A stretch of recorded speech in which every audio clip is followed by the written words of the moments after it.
Good morning, everyone, and welcome to our webinar, Elevating Security Maturity with Microsoft Integrated Solutions. I'm Andreas Abikhalil, Partner and Program Manager at MP Solution, and your moderator for today. Our agenda is to cover the what, how, and which product, in addition to going over some of the necessary tasks in the security process. Before I hand you to today's presenter, I would like to mention our rules of engagement. This webinar is recorded and will be available on demand if needed.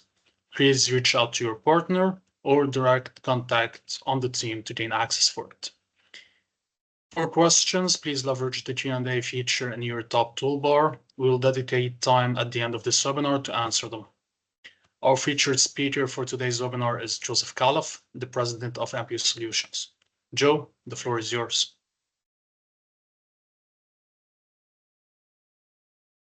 Thank you, Andreas. Thank you for attending today's webinar. I will go ahead and share my screen, and we will talk through the Microsoft Integrated Solutions. Can you see my screen okay, Andreas? Yes. Perfect, thank you. So the topic today is going to go over the holistic and overarching security products that Microsoft offers today. It is fair to suggest that historically Microsoft was never really known for a company that developed mature or state-of-the-art products when it came to security.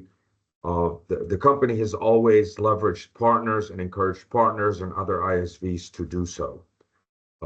But with the increasing infiltration of cloud products, specifically most of them by Microsoft, obviously with Azure growing, with Microsoft 365 being pretty much the go-to business platform. Microsoft has definitely been investing a lot in the security products that they develop, and this is what we're going to go over today.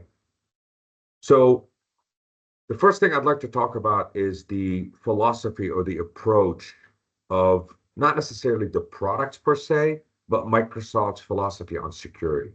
We begin with the most common model, which is zero trust. You are always in a zero trust situation, regardless of the product you're really buying or you're investing in. Zero trust should be your default disposition when it comes to security. And what does zero trust mean? So zero trust means you are leveraging a proactive integrated approach across all layers of the digital estate. And you continuously verify authentication, access, you continuously question privilege, and you are continuously in a state of assumption that you are being actually breached or attacked. You are always in a defensive posture. Zero trust means you authenticate as like with any other product, but you also authorize. Authentication does not suffice. Just because you are allowed into the platform does not mean you are allowed into various areas of that platform. That's where authentication and authorization come into play. And then even when you authorize, you leverage multiple data points to identify how should you authorize and how should you authenticate also. The data points that we'll get to in a few slides from here would be identity artifacts. Who are you? Where are you coming from? What device are you using? What service are you trying to access? Is the data that you're trying to access classified? Are you authorized to access such classified data? So that's kind of a different thought process than just because you have permission to the data doesn't necessarily mean that you should be able to access that data, because maybe that data has been classified differently. And then anomalies. We look at, is there an anomaly across this stack up and down?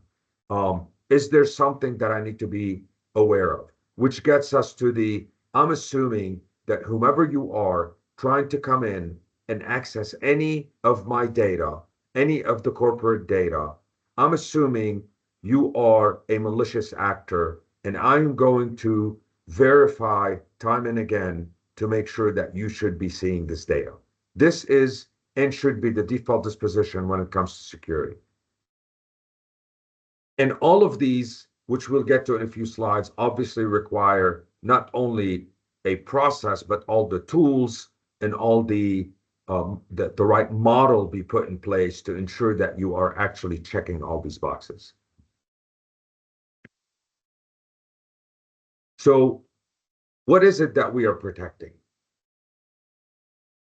We're protecting the identity.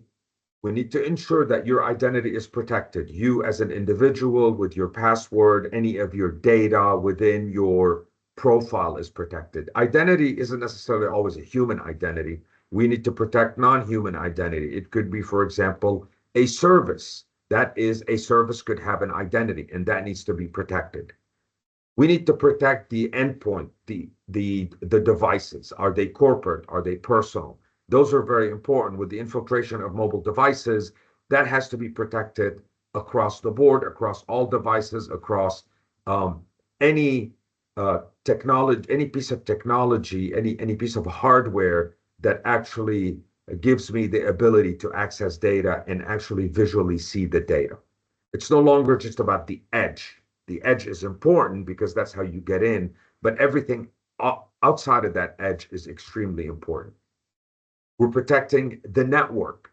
So when we talk about protecting the network, and we'll get to this in a little bit, it's not just my network that I need to protect. Yes, of course, my network needs to be secure. My network needs to be, a guardrail. There needs to be boundaries. There needs to be a wall for people to get in. But what I need to also be protective and thoughtful about is the networks that are accessing my network. Do I need to have compliance? Do I need to have any sort of rules and regulations to ensure that whatever network is trying to reach over and tap into my network is actually a network that I trust? Or is it a network that could be a nefarious network? Is it coming from a malicious location? We talk about location. We talk about the location of the identity and the location of the endpoint also, not just the location of the network. So where is that identity coming from and where is that device living? This is something very important to identify when you're trying to protect the network and protecting the other pieces in this left column. And then we talk about protecting the data. So we need to protect our data once you are in and inside the environment, if you will. Then we have to get to the unstructured data, whether it's files and content or whether it's email, and the structured data, which is your traditional relational databases, wherever you store data, wherever applications are storing data. So we need to protect the applications themselves. Are they software as a service applications? If they're cloud-hosted applications, how do we protect those applications? And then what about my traditional or old legacy on-premises applications? How do I protect those applications? And then we also protect and have to protect the infrastructure, infrastructure as a service, platform as a service. That all has to be protected. That all has to be something that you think about protecting and how to protect it. And if there are any also legacy internal websites, I know that cloud applications are definitely more common in today's environment, but there are a lot of companies out there that are still running internal, whether homegrown, developed applications or portals or sites within their firewall, and those also have to be protected. Okay. How do we protect all of this? So, and this is a list of just highly common things that we think about, but things that you not only have to think about, but you have to also ensure that you are doing. So how do I protect my identity? Common, multi-factor authentication, passwordless with authentication apps. I know this is a little bit of a departure from how we used to think about protecting access, but actually passwordless today is more secure than just protecting with a password. Using authentication apps, Microsoft Authenticator, there are a dime a dozen out there. It doesn't have to be Microsoft Authenticator, but those are definitely applications that are enabled passwordless and allow you to protect the identity. And then conditional access. We protect identities with conditional access.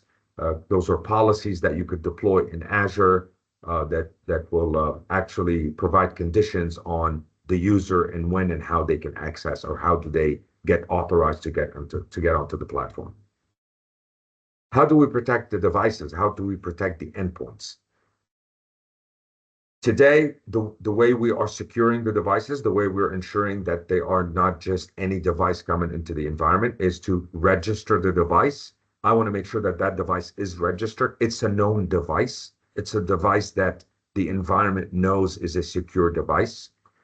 Outside of registering the device, we also have to ensure that those devices are compliant. So you set a set of compliance policies, and then when that device tries to access the environment, there's a set of compliance rules that that device has to go through before that platform or the infrastructure or the network allows them on. Compliance could be could cover the gamut. Compliance could be what version of the operating system, what version of the browser.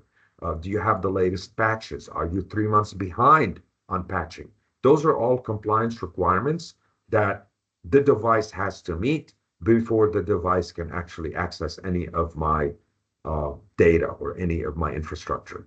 And then finally, we protect, and this is very important, especially in a mobile world, we protect the storage. The storage on that device has to be protected. The common technology that we think about today is BitLocker. With people running around today with laptops, Windows laptops, and other BitLockers, obviously specifically for Windows. But it's very important that if that device is stolen, if that device is compromised, that none of the data that is stored on that device can be compromised or can be actually, viewed. So it's very important that you encrypt the storage on all of your devices. And that actually rolls up into compliance, a compliance policy that we see a lot of our customers and we help a lot of our customers implement, or you cannot get onto my network if BitLocker is not enabled. If the user has the ability, if they have the privileges to turn off BitLocker and they do turn it off, as soon as they try to get on the network or the infrastructure is going to say, "I'm sorry, Mr. Device, you're not allowed here because I see that BitLocker is not enabled on the storage," and it'll just be kicked out, thus protecting you from, or protecting your data or that user from ever coming on. Protecting the network. So protecting the network is obviously outside of the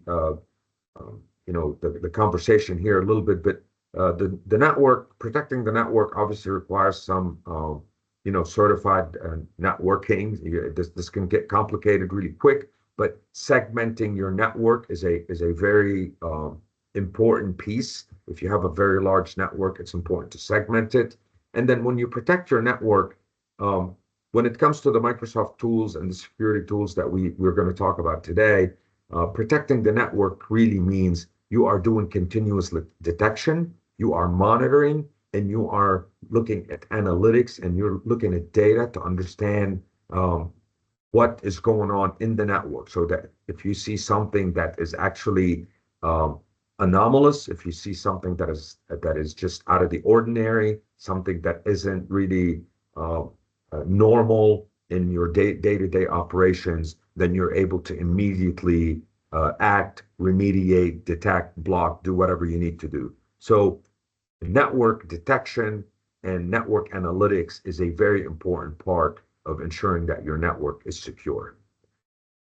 Protecting your data. So protecting your data comes down to the really to the just file, email, structured data level. Protecting your data means you build out a taxonomy model, you start classifying your data, and with sensitivity labeling, you enable leak protections, and you implement data loss prevention. So let's go through those at a high level a little bit. What does that really mean? What that really means is that a piece of data, let's talk about unstructured data for a minute here. A file could be potentially have data in it that is sensitive data. That file has to be flagged that it has sensitive data. That file could potentially be accessed by a person that should have access to it, and that's good. But maybe the data or some of the data inside that file should not be viewable or viewed. Think of social security numbers. This is where data loss prevention comes in. This is where classification comes in, right? I, Joe, can actually open a file and read through the contents of that file because I have access to that file and I should have access to that file. But I should not be able to see the social security number of the individual that is being, let's say, discussed in that file. Think of a law firm, right? So the social security number should be obfuscated. What that means is that we need to have data loss prevention in there to make sure that we are getting very granular when it comes to protecting my data. The leak protection when it comes to data is actually a conversation that we're starting to have more and more with our customers. And what does that mean? What that means is that, especially when it comes to unstructured data, when it comes to files, when it comes to content in a sense. So we obviously today generate a lot of data. Companies are generating data at a very rapid pace. And that data is trusted with the people that are employees or just trusted individuals for that company. Well, that trust should also have limits to where when you are no longer trusted or you are no longer an employee or have a relationship with the data or the content producer, in this case, the company. So how do we protect against that?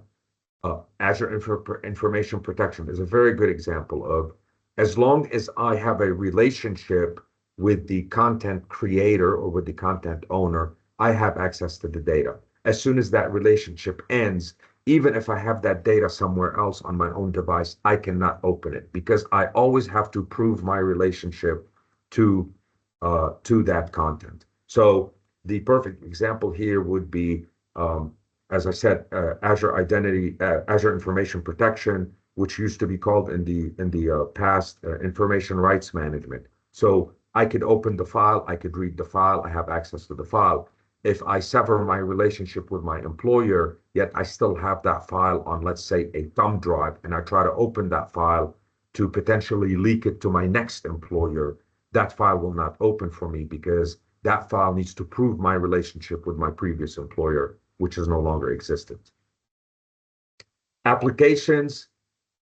So policy, so now I have to protect my applications as a whole. And what does protecting an application mean? So people usually think about, well, protecting an application, okay, you can't log on to it. Sure, that is protection. That's identity protection. The identity has to prove itself before it gets to the application. But also the applications, modern applications should have built-in protections when it comes to policy access, right? Where are you accessing the application from?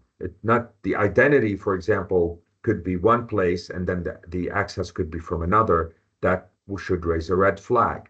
The session, how long are you on the session? What do you do during that session? All this behavior within the application should actually be monitored and could be could be implemented with specific policies that will allow the application to either kick you off or not allow you on based on certain behavior or based on certain artifacts there.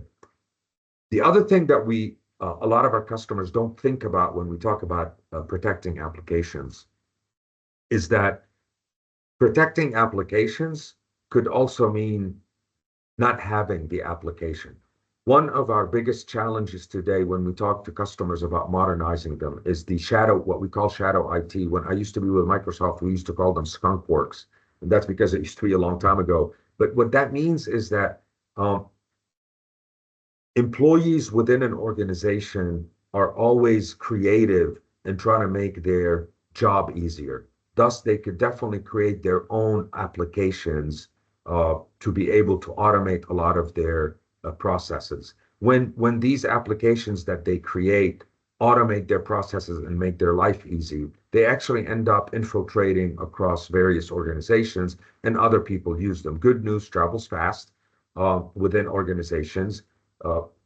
Productivity is definitely a good thing to replicate, but you cannot have these applications just be running out in the wild without you ensuring that they are secure applications. One of the biggest offenders that we see today, one of the biggest offenders we've always seen, and that has been the biggest offender for the longest time, would be the example of Excel and VBA. I can't think of a single company we've ever done business with where they didn't have multiple workbooks that have a lot of VBA behind the scenes that automated and improved upon their productivity. The problem is those are definitely applications that are what we call shadow IT skunk works, and where they're not necessarily protected. Those applications need to be either modernized or some way, some process needs to be put in place to protect these applications. And finally, infrastructure. How do you protect infrastructure? Event management, automated investigation, and internal applications that could just look at your infrastructure. And we won't cover infrastructure a lot today when it comes to security, but you definitely have to have a way to be able to have reporting and keep an eye on events that are happening within the infrastructure to ensure that the infrastructure is not being compromised. Okay, with what do we protect with? So today we're talking about the Microsoft security stack. Identity, we protect it with pretty much native, traditional features that you're getting out of Entra, Entra MFA, conditional access policies, privileged access. Those are all things that are native to the platform. And this is how you protect your identity. It's just very important that you're actually implementing those and not just, ignoring the fact that the feature lives there. Defender for cloud apps also protects identity, and also Defender for on-premises is another product from Microsoft that helps you protect identity. When it comes to endpoints, how do we protect endpoints? Obviously, I have Intune listed at the bottom, but it's really the umbrella of this all is Intune. There's Entra Device Management also, and Endpoint Manager are two also subsets of that, where you protect your devices, you manage your devices, and you're always poking your devices to ensure that they are compliant. How do you protect your network? Sentinel is the product that you use to protect your network. And then obviously automated investigations are also the other piece of the puzzle to protect your network. Data. So data could become a very, very large conversation. We're not going to get into the deep conversation of data, but the overarching product today that protects your data, that you use to protect your data, is Microsoft Purview. Within Purview are a lot of other products that roll up there. As I mentioned, data loss prevention now rolls up into Purview. Classification, all of that stuff now rolls up into Purview. But Purview is really the conglomerate, if you will, that is going to go in and do a lot of things to your data, including ensuring that your data is protected. And Azure Information Protection, I believe AIP now also rolls up into Purview. And this is another piece where you protect your data from leaks. What do you protect your applications with? So for your cloud applications, Defender for Cloud Apps, that is your the default product that all of our customers are now investing in to ensure that their applications are being protected, their cloud apps. And then finally, for legacy traditional applications, Entra Application Proxy is definitely the product to go with to make sure that you are protecting applications on premises. Infrastructure, Sentinel again, Azure Security Center, and Advanced Threat Protection those are the three where you actually can monitor and ensure that your infrastructure is safe and secure. So Let's talk about XDR. And here I'm going to talk a little bit about the product families. So let's just kind of think about what are the products, what are the product families that Microsoft offers today that I as a customer start thinking about deploying, and think about which subsets of that family should I be deploying. We got under XDR, we have Defender for Identity. And Defender for Identity just uses Active Directory signals to identify, detect, and investigate threats. We have Exchange Online Protection. Exchange Online Protection is the native cloud-based relay filtering service.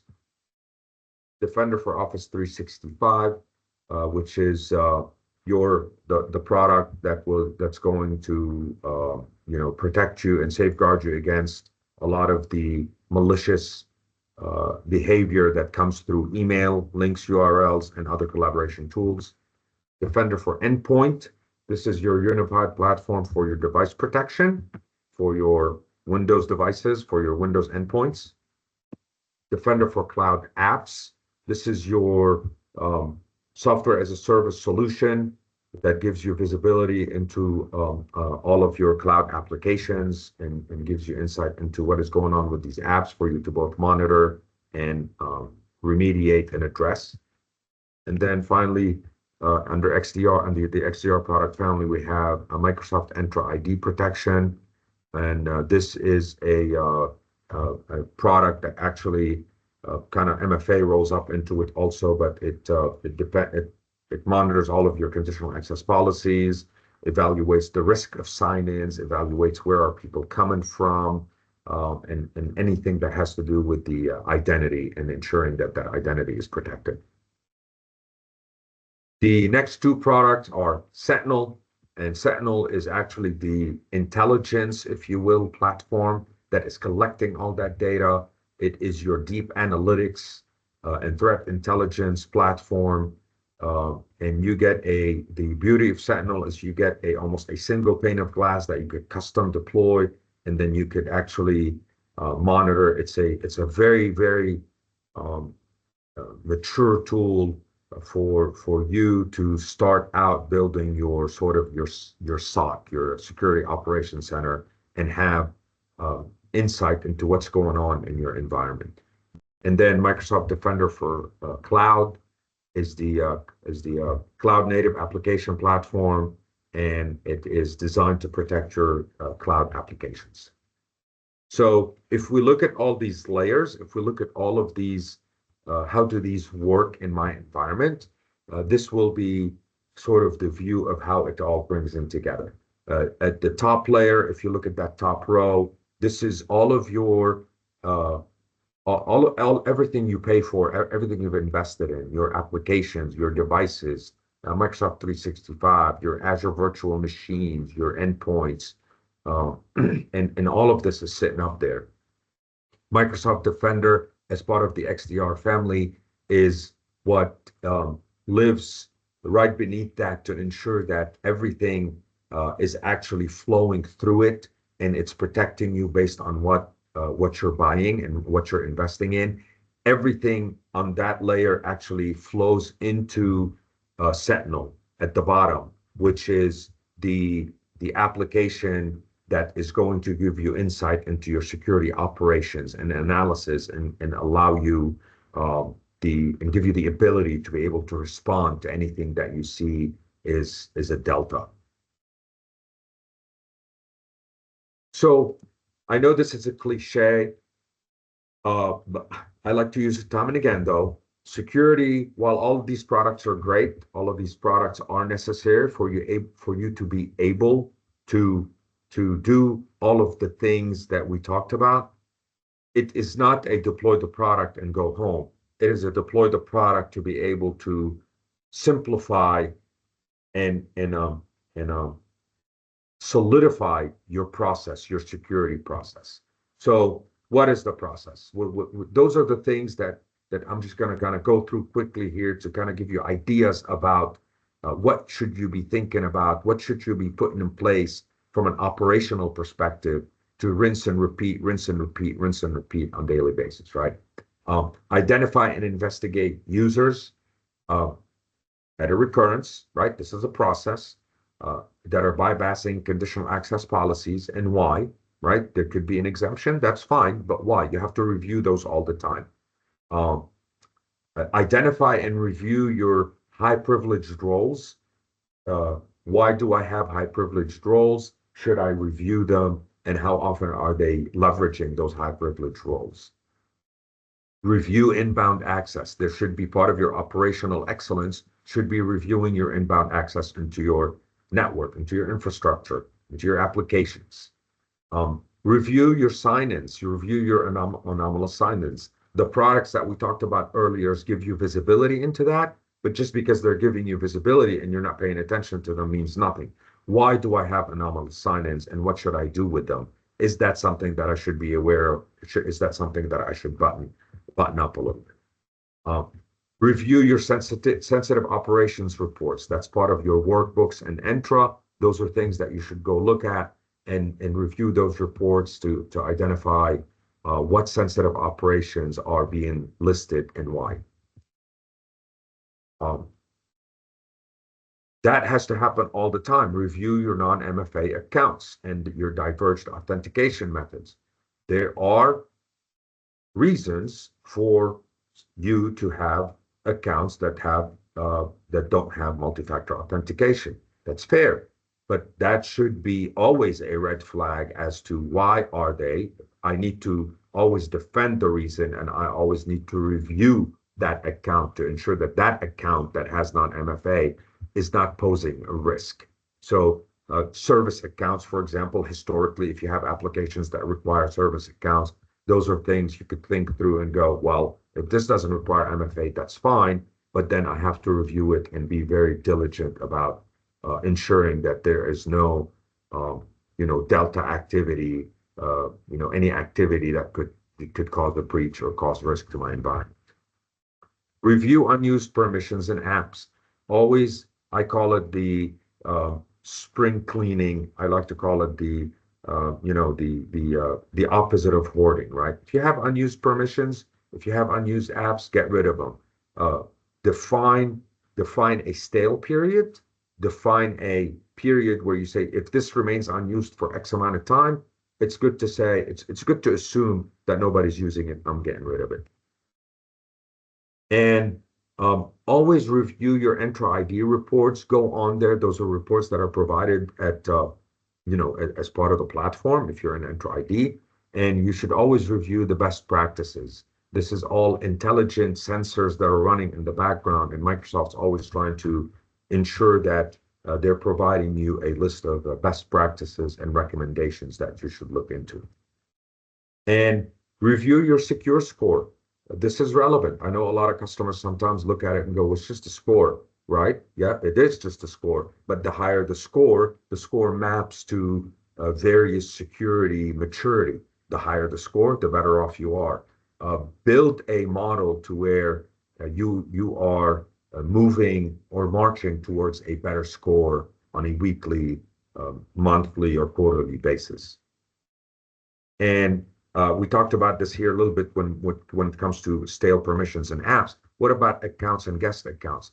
With the ease and simplicity of inviting guests onto your tenant and creating Azure identities comes the responsibility of ensuring that you are reviewing those all the time, and you are either shutting them down or removing them as necessary. Guest accounts that come in to see something once should not be there indefinitely. You should set expirations.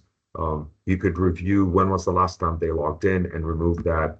And other accounts too, even if it's not a guest account, right? If it's a stale account that doesn't log in, get rid of it. A vendor that comes in every once in a while, maybe you give them only, you build some sort of a policy around allowing them to only come in during certain times, or you disable the account on let's say on seasonality, right? If let's say it's an accountant doesn't need an account, so the account should be disabled year round, except when, let's say, February hits, you could build some automation, or you could probably build a process reminder to say, I'm going to enable their account in March and shut it back down in April.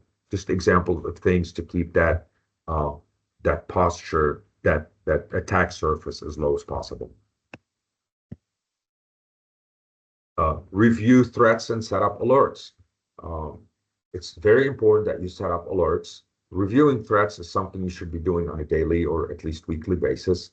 But you set up alerts. If you see something that's off the beaten path, it's very important to immediately get notified so you can immediately act. Review failed queries.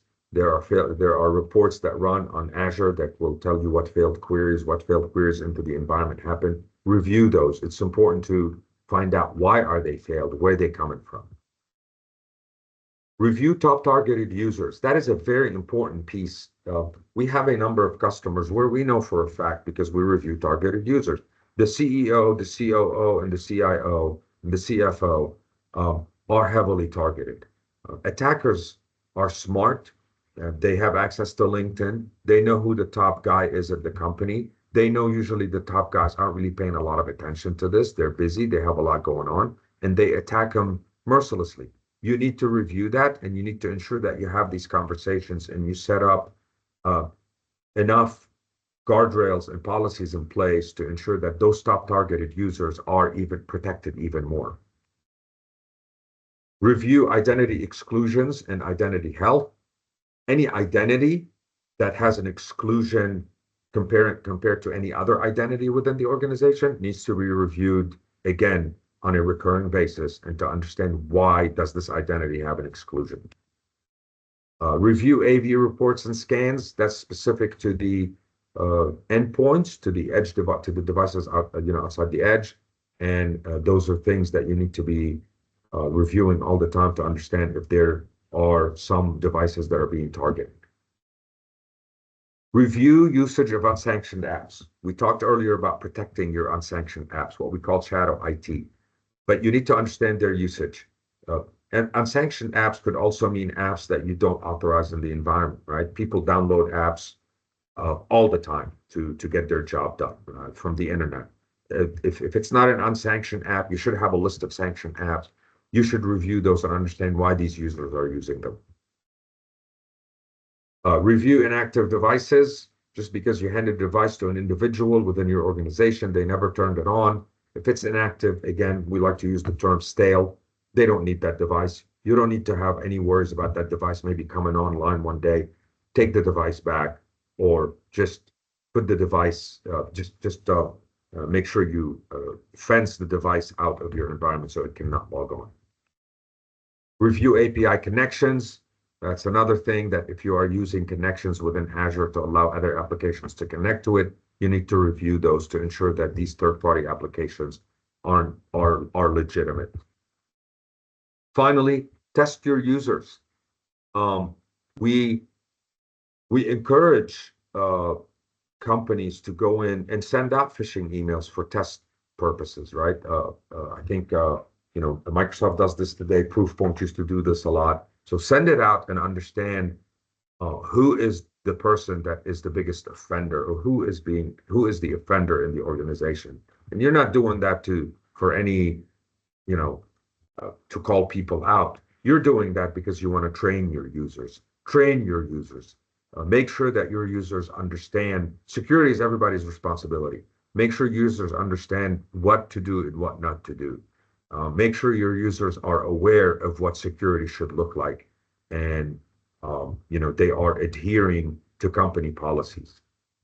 If they are being irresponsible, they're putting everybody else at risk. And this is the last slide. I will hand it back to Andreas. Thank you for attending today, and I think we could take questions.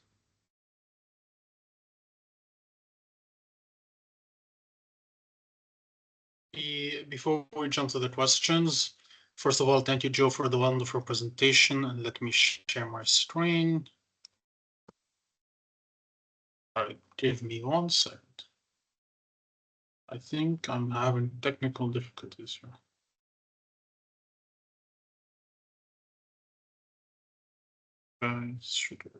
I could definitely go to the Q&A to see if there are any questions here. Yeah. Please, anybody that has a question, please use the Q&A feature on the top until I figure out the technical problem. Yeah, there is a question here from Anthony Corona. For us to consider these products, how do we start? So it's important to, I'd like to make sure, it's important for us to make sure that we are not, this webinar isn't about pushing Microsoft products. Yes, we are a Microsoft partner. We want to push Microsoft products. This is what we know how to do. But for you to consider these products, in all fairness, you should have an assessment first to understand what it is that you have in place today, what it is that you're trying to achieve, what is keeping you up at night, and then with that assessment comes sort of a mapping exercise to say, based on what we understand from your environment, based on what you've told us, based on us crawling your environment and seeing the user behavior, this is what we recommend. So we do have a prepackaged assessment that we provide. We sell it as a product. It's fixed fee. It's nice. It's predictable spend. Where we go in, we assess your environment. We go through an interview process with you and your IT group if you have one, and then we come back with recommendations on what you already have, how should you fully take full advantage of what you have, and then what it is that you should invest in to become a more mature and secure company.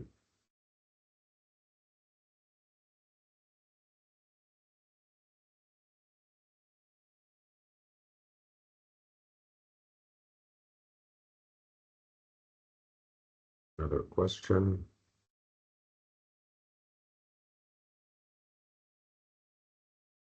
What if you do not have the entire stack, but certain products? What do I miss? The list is long. So I would strongly encourage you to reach out to us, and we will be able to give you a listing of everything that is available within each product family, XDR, Sentinel, Defender. It probably is just too much to list here. Each product family has very, very specific, what we call capabilities and features. And we're more than happy to go through the details of each one and actually describe a use case scenario or the scenario that each one of these capabilities protects.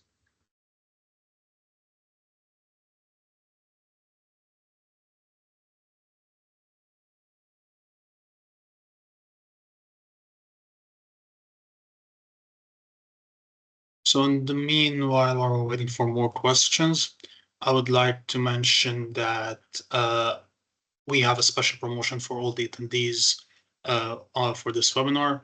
Please reach out to your partner or account executive so we can discuss offering you a certain discount for the security assessment and or the deployment for certain security products.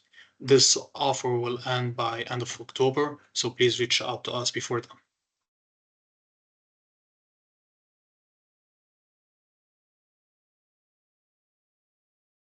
We have another new post. Which products should these Microsoft products replace? Are there any popular or more expensive ones that this can replace?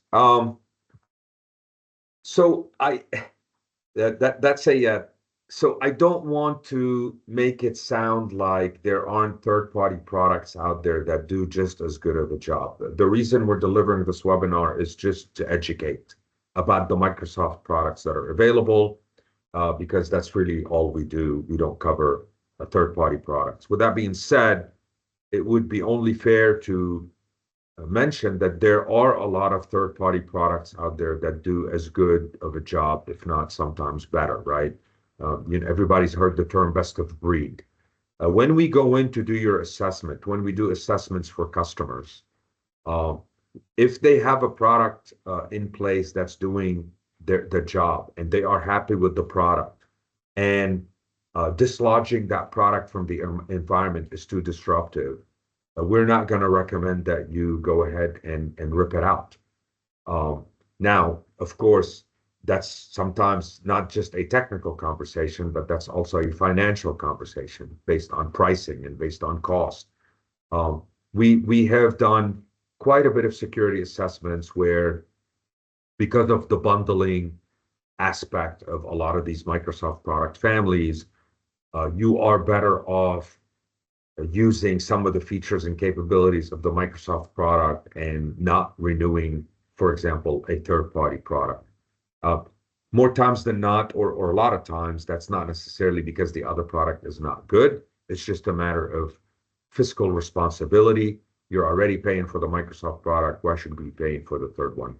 But yet again, we also have customers that have brand loyalty, and they could be using a third-party security product that they just don't want to move off of.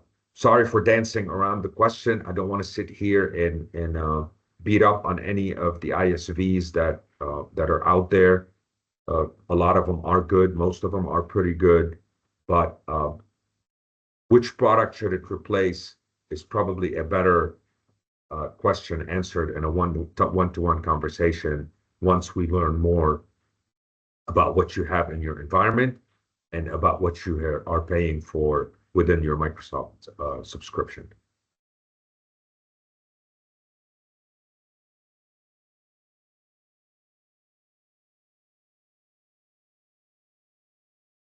I will give everybody another minute if they have any questions before we move to close out the webinar.